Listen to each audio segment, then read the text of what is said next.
ಕರ್ನಾಟಕ ಕಾಂಗ್ರೆಸ್ ಅಲ್ಪಸಂಖ್ಯಾತ ಘಟಕದಲ್ಲಿ ಕಂಡುಬರುತ್ತಿರುವ ಗೊಂದಲ ಕೈ ನಾಯಕರ ಆತಂಕವನ್ನ ಹೆಚ್ಚಿಸಿದೆ. ಮುಸ್ಲಿಂ ನಾಯಕರ ಸರಣಿ ರಾಜೀನಾಮೆ ರಾಜ್ಯ ಕಾಂಗ್ರೆಸ್ನ ಒಂದು ಬಣಕ್ಕೆ ಖುಷಿ ತಂದುಕೊಟ್ಟಿದ್ದರೆ ಮತ್ತೊಂದು ಬಣಕ್ಕೆ ಆಘಾತ ತಂದಿದೆ. ದಾವಣಗೆರೆ ದಕ್ಷಿಣ ವಿಧಾನಸಭಾ ಕ್ಷೇತ್ರದ ಉಪಚುನಾವಣೆ ಬೆನ್ನಲ್ಲೇ ಸೃಷ್ಟಿಯಾಗಿರುವ ಈ ಗೊಂದಲವನ್ನ ಬಗೆಹರಿಸಲು ನಾಯಕರು ಹರಸಾಹಸ ಪಡುತ್ತಿದ್ದಾರೆ. ಈ ಎಲ್ಲ ಬೆಳವಣಿಗೆಗಳ ಹಿನ್ನೆಲೆಯಲ್ಲಿ ಸಚಿವ ಜಮೀರ್ ಅಹಮದ್ ಖಾನ್ ಅವರು ಮುಖ್ಯಮಂತ್ರಿ ಸಿದ್ದರಾಮಯ್ಯ ಅವರನ್ನ ಭೇಟಿ ಮಾಡಿ ಮಾತುಕತೆ ನಡೆಸಿದ್ದಾರೆ.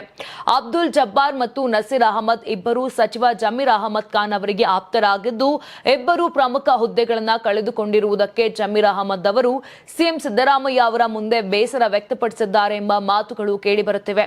ನೀವು ಸಣ್ಣ ಆಗ್ಬೇಕಲ್ವಾ? ಅದು ಒಂದು ಉತ್ತಮ ಆಹಾರದಿಂದ ಸಣ್ಣ ಆಗ್ಬೇಕಲ್ವಾ? ಪ್ರತಿದಿನ ನಮ್ಮ ಜೀನಿ ಸ್ಲಿಮ್ ನ ಯೂಸ್ ಮಾಡಿ ಯಾವುದೇ ಸೈಡ್ ಎಫೆಕ್ಟ್ ಇಲ್ದಂಗೆ ನೀವು ಸಣ್ಣ ಆಗ್ತೀರಾ. ಹಾಗೂ ದಾವಣಗೆರೆ ದಕ್ಷಿಣ ಉಪಚುನಾವಣೆಗೆ ಸಂಬಂಧಪಟ್ಟಂತೆ ರಿಜ್ವಾನ್ ಅರ್ಷದ್ ಮತ್ತು ಸಲೀಂ ಅಹಮದ್ ಅವರ ಹೇಳಿಕೆಗಳು ಕಾಂಗ್ರೆಸ್ ಅಲ್ಪಸಂಖ್ಯಾತ ಘಟಕದಲ್ಲಿ ಸಂಚಲನ ಸೃಷ್ಟಿಸಿವೆ. ಪ್ರಮುಖವಾಗಿ ಅಬ್ದುಲ್ ಜಬ್ಬಾರ್ ವಿರುದ್ಧ ಈ ನಾಯಕರು ಮಾಡಿದ ಆರೋಪಗಳು ಅವರನ್ನು ಅಲ್ಪಸಂಖ್ಯಾತ ಘಟಕದ ಅಧ್ಯಕ್ಷ ಸ್ಥಾನದಿಂದ ಕೆಳಗಿಳಿಯುವಂತೆ ಮಾಡಿವೆ. ಇನ್ನು ಸಿದ್ದರಾಮಯ್ಯ ಮತ್ತು ಜಮೀರ್ ಅಹಮದ್ ಅವರ ಭೇಟಿಯಲ್ಲಿ ಈ ವಿಷಯಗಳು ಚರ್ಚೆಗೆ ಬಂದಿವೆ ಎನ್ನಲಾಗಿದೆ.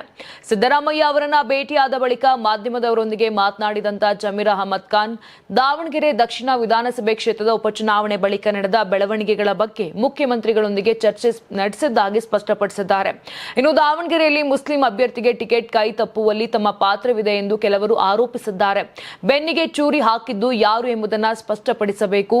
ಅಬ್ದುಲ್ ಜಬ್ಬಾರ್ ಅವರ ಬೇಸರಕ್ಕೆ ಕಾರಣಗಳೇನು ಎಂಬುದನ್ನು ನಾವು ಗಂಭೀರವಾಗಿ ಚಿಂತಿಸಬೇಕು ಅಂತ ಜಮೀರ್ ಅಹಮದ್ ಹೇಳಿದರು.